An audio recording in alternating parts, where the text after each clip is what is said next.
আপনি যদি একটা গরুর সামনে গোলাপ ফুল রাখেন, গরু সেটা শুধু খাবার হিসেবেই দেখবে। সে বুঝবে না এটা কতটা সুন্দর, কতটা দামি, বা এর ঘ্রাণ কতটা মন ছুঁয়ে যাওয়ার মতো। কারণ গরুর চোখে ফুলের মূল্য নেই, তার কাছে সেটা শুধু ঘাসের মতো একটা বস্তু।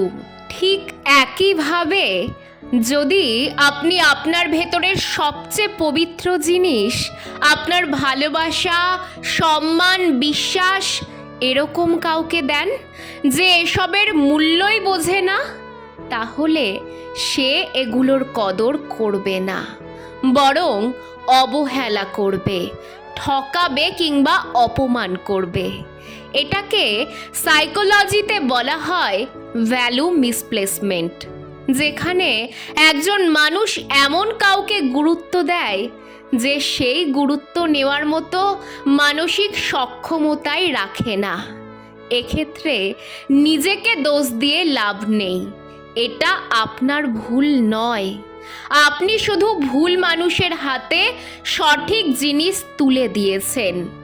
যে ভালোবাসার মূল্য জানে না, তার কাছে যত ভালোবাসাই দেন সেটা তার চোখে সাধারণ হয়েই থাকবে।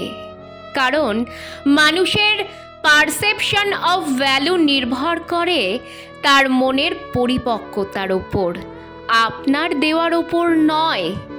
আপনি যদি নিজেকে সস্তা মানুষের হাতে তুলে দেন, তাহলে শেষমেশ আপনি নিজেই নিজেকে সস্তা ভাবতে শুরু করবেন।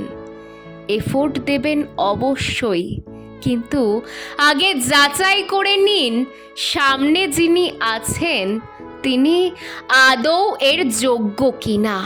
কারণ মূল্যবান জিনিস শুধু তার কাছেই দেওয়া উচিত যে সেটা ধরে রাখতে জানে।